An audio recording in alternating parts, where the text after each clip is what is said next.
Hi everyone. When you're getting ready to transport two young kids, you're probably wondering, what's the best stroller for the job? Sure, you could go the more traditional double stroller route, and we'll have a video outlining our top options. But if your kids are a few years apart, or are different sizes, you may find some challenges with side-by-side double stroller designs.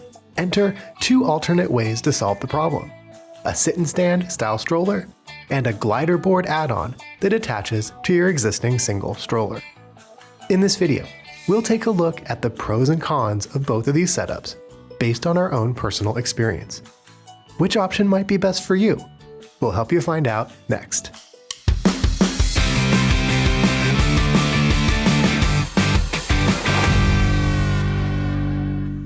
Just as with literally every baby and kid product, there's no one-size-fits-all option that works best for everyone. But our hope is that you'll learn a few things to think about that will make it easier to make a decision. To make it convenient, you'll find a link to the products mentioned in the video description. Option 1. Sit and stand. Our first contender is the sit and stand style double stroller.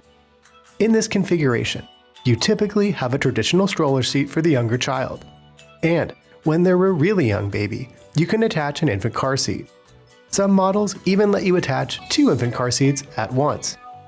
For the older child, you have the back seat, typically rear-facing, that can function as a literal seat, or can usually be folded away to become a front-facing standing platform.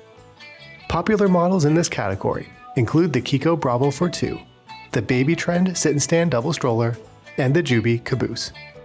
This can be a good setup if you have an older child who's active and mobile, but also frequently wants or needs a sit break, since glider boards are for standing. Here are some positives. Sitting space for two. These strollers offer a set place for your older one to sit, not just a standing board. Compatibility. If you already own a Kiko brand infant car seat, for example, and buy the Bravo for 2 stroller, like we did, the front seat is designed to work seamlessly with the KeyFit and KeyFit 2 line of infant car seats. This makes it a convenient and compatible option, without worry. Sun protection. For some models, the rear seat can be covered to help keep your child cooler and protected, where they would be pretty unprotected with a glider board. Also in the plus column is convenience in handling one or two kid situations. The second chair is fully built into the design and footprint of the stroller, so you just unfold and go, and fold when you're done without worrying. Now, let's look at some key drawbacks. Cost. You're literally buying a new stroller, so it's going to inherently be more expensive than buying an add-on for your compatible single stroller. Storage. Not only are you paying for a second stroller, where are you going to put this thing? If you're selling your single stroller, then that could help solve the problem. Handling and versatility. Our sit and stand stroller is notably heavier and bulkier than our single stroller, and it's not nearly as nimble as we'd like. It does not handle or steer as effectively as the top single stroller. Option 2. Glider attachment. Your second choice could be to add a glider attachment to a single stroller. This lets an older child hitch a ride when you're taking the younger child in the stroller. These are known as either buggy boards, gliders, and ride-on boards. If you do a lot of walking around malls or other crowded areas and want a simple way to contain your older child, this could be a good choice. Glider boards work best for kids who are fine to walk a lot and don't need to sit, or they simply think it's fun to ride along occasionally.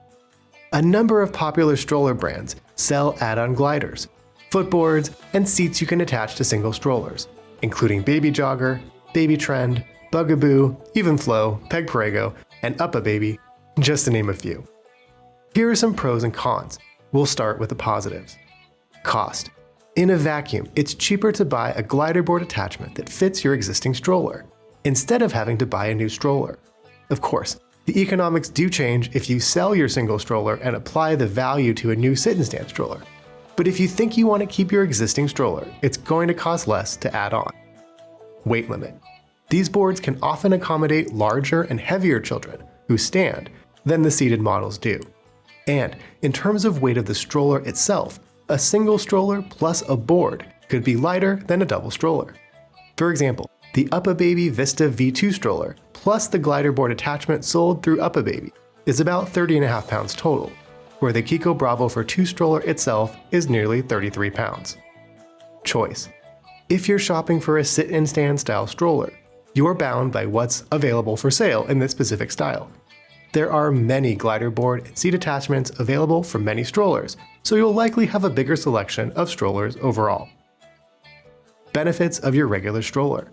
Everything you know and love about the stroller you already use, from handling to storage space, potentially better quality, convenience, ease, and the efficiency of just having one stroller.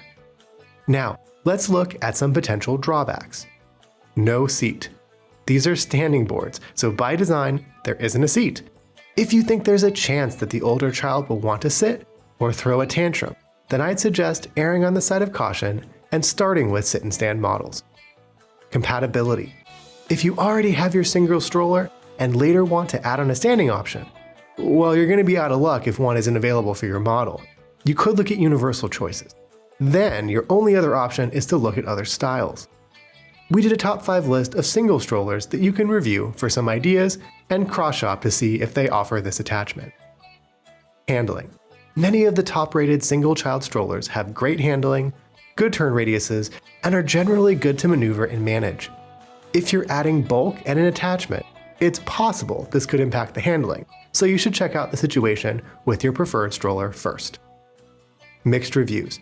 Before you buy, make sure to read the reviews of your particular stroller model and its attachment. You'll see some parents complaining about the height of the board interfering with the handles, the position of the child interfering with the person being able to walk easily, quality of construction, and many other things. Make sure you've done your homework and are as comfortable as possible with the potential drawbacks of your model and know what you're getting into. In conclusion, which way to go? I mentioned before that we bought a sit and stand stroller in addition to the single stroller we already had. Well, we also bought a side-by-side double stroller, but that's a review for another day. If we were to do it all over, what would we do? Well, most likely in our situation, we'd go with a glider attachment and skip buying another stroller. For the cost, but mostly to save the added bulk and hassle of having to store and maneuver another hefty stroller. In general, I like the idea of investing in the best quality stroller that we can afford, and one that can be flexible and adapt as we grow. So, which 2-kid stroller option are you considering and why? Let us know in the comments. And don't forget to like and subscribe so you don't miss future videos. Good luck to you and your stroller shopping adventure.